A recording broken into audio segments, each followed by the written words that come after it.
អ្នកទាំងអស់គ្នាអើយដល់ថ្ងៃវិសាខបូជាមិនដឹងធ្វើម្ហូបអីទៅវត្តចឹងទៅក៏នឹកឃើញខជើងជ្រូកពងមាន់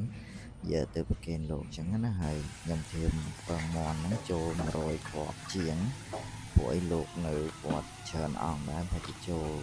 ជាង60អង្គចឹងអ្នកទាំងអស់គ្នាចឹងទៅអាចនឹងមួយអង្គ2ចឹងណាតាមការគ្រោងទុកចឹងទៅហើយដោយសារពងមាន់នេះអត់បានថតទេពួកអីស្ងោរហើយចឹងទៅក៏បកហើយស្អាតទៅក៏ថតឲ្យអ្នកទាំងអស់គ្នាមើលទៅហើយពងមាន់ហ្នឹងឥឡូវយើងធ្វើការបករៀបរយណាមើលទៅឃើញថាពងมันចំណងអ្នកទាំងអស់គ្នាឥឡូវនេះយើងមកមានមនុស្សមានជើងជ្រូកមានឈាមជ្រូកចឹងទៅហើយមានតាពាំងយើងដាក់តាពាំងថែមហើយក៏មានពងមាន់ឥឡូវយើងធ្វើការច្រាមខ្ទឹមយើងដាក់ខ្ទឹមហ្នឹងច្រាមឲ្យម៉ត់ដើម្បីទុកលាយជាមួយនឹងខអញ្ចឹងណាអ្នកទាំងអស់គ្នាយើងច្រាមច្រើនកពឹសដែរហើយយើងច្រាមហើយយើងដាក់ធៀមសម្រាប់កូរពេលយើងដាក់ខឯងហើយ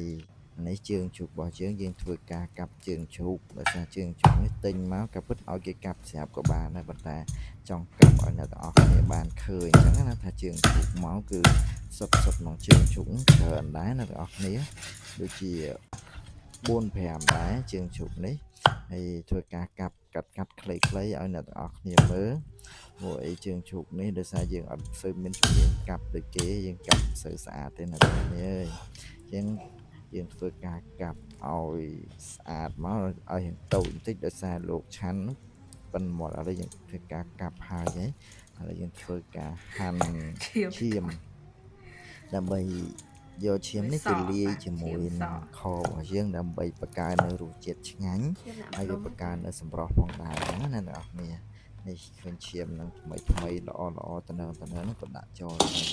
ហើយខកំពុងដាក់ពោចចាក់នៅក្នុងគ្នាព្រោះដើម្បីឲ្យវាកាត់ស្អាតហើយយើងមានក្លិន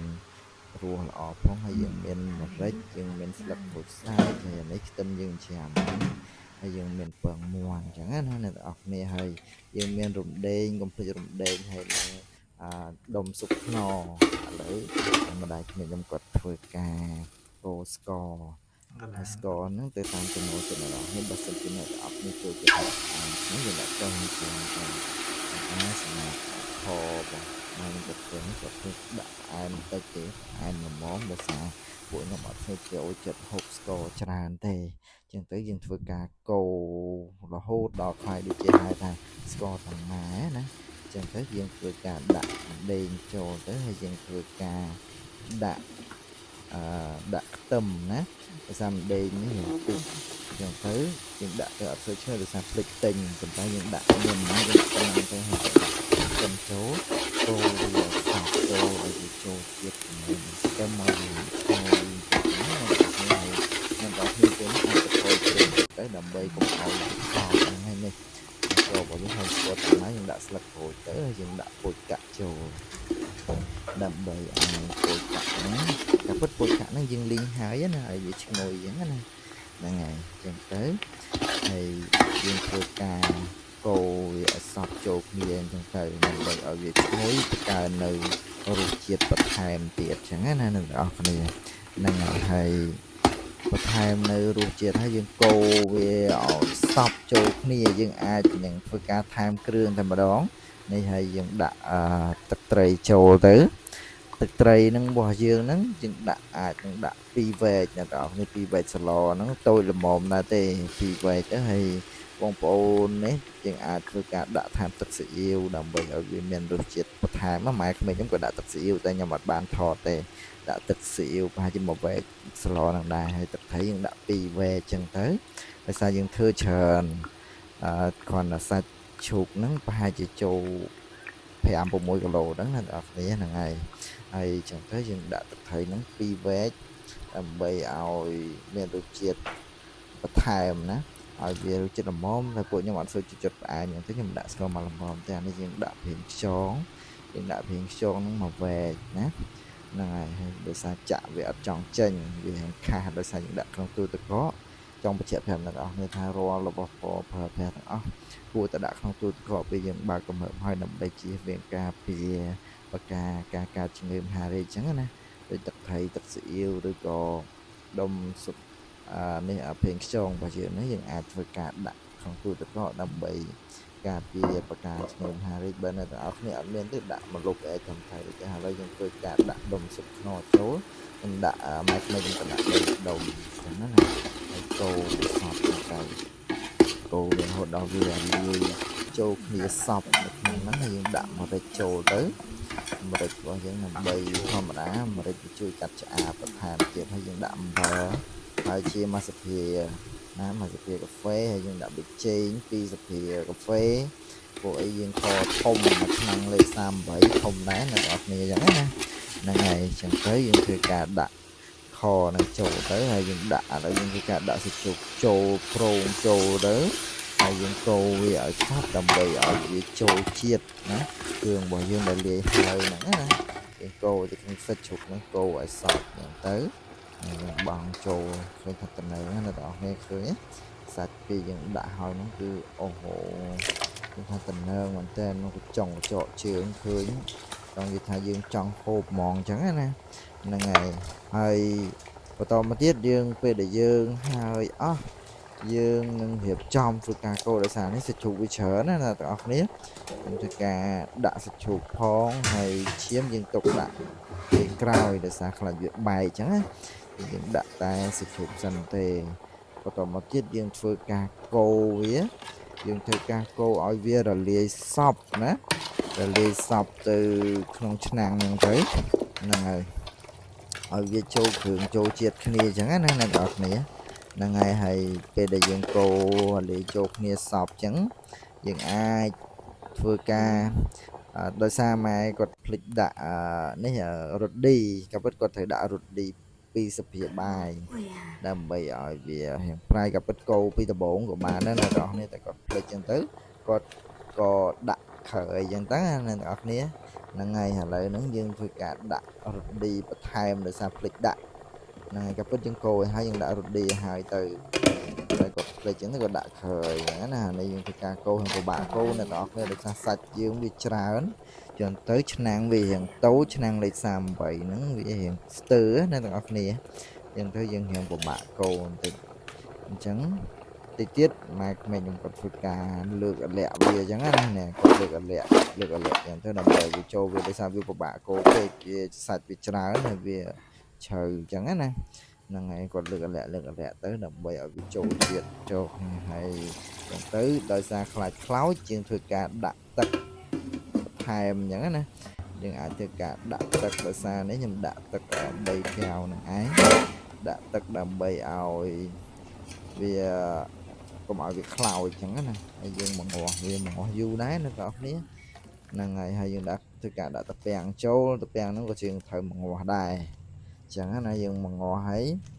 យើងដាក់ប្រហែលជា1ម៉ោងគាត់នឹងបង្រាស់ហ្នឹងមុំតែឆ្អឹងផុយអ្នកនរគ្នាអាចធ្វើការភ្លក់ក៏បានដែរអញ្ចឹងយើងបង្រាស់ប្រហែលជា1ម៉ោងឯណោះអញ្ចឹងណាហ្នឹងហើយពេលយើងបង្រាស់ហើយអញ្ចឹងទៅអ្នកនរគ្នាអាចធ្វើការភ្លក់ថែមថយគ្រឿងតាមជាក់ស្ដែងប៉ុន្តែដោយសារខនេះគឺដាក់គ្រឿងទៅគឺល្មមតែម្ដងអ្នកនរគ្នាអត់បាច់ថែមថយគ្រឿងអីទៀតទេគាត់ដាក់ហើយនេះគឺត្រូវប៉ែកតែម្ដងអញ្ចឹងហ្នឹងហើយខរបស់យើងឥឡូវថែមទឹកឲ្យវារៀងលិចសាច់បន្តិចដើម្បីបង្ងាស់ទៅវាផុយសាច់ក៏ផុយសាច់ទៅបានឆ្ងាញ់អញ្ចឹងណាខហ្នឹងហើយអញ្ចឹងទៅយើងធ្វើការក្រើបវាតិចទៀតយើងពេលយើងដាក់ទឹកហើយយើងធ្វើការក្រើបនេះម៉ែខ្ញុំគាត់ដួសទឹកដាក់ឲ្យវារៀងលិចសាច់តិចទេដើម្បីយើងក្រើបដើម្បីឲ្យវាផុយសាច់កាលណាវាខបើអត់ផុយសាច់ទេអត់ឆ្ងាញ់ទេយើងហូបទៅក៏អត់សូវឆ្ងាញ់ដែរហ្នឹងហើយយើងក្រើបទៅមកងាស់វាងាស់យូរដែរអ្នកនរគ្នានេះមកងាស់ពុកហ្នឹងទៅបើកូរវាដើម្បីឲ្យវាចូលជាតិចូលគ្រឿងអស់អញ្ចឹងណាហ្នឹងមកឲ្យយូរបន្តិចដើម្បីឲ្យសាច់វាផុយតបមកយើងមើលដល់ពួកសាច់ផុយហើយយើងដាក់ឈាមចូលហើយយើងងាស់បន្ថែមទៀតយើងកូរទៅយើងកូរហ្នឹងកូរមកល្មមឲ្យបែកវល់អាឈាមហ្នឹងអ្នកនរគ្នាកាលណាបែកវល់ទៅវាបាក់សម្រស់អញ្ចឹងណាហ្នឹងហើយទៅយើងកូរល្មមហើយពេលយើងហើយយើងធ្វើការដាក់ពងចូល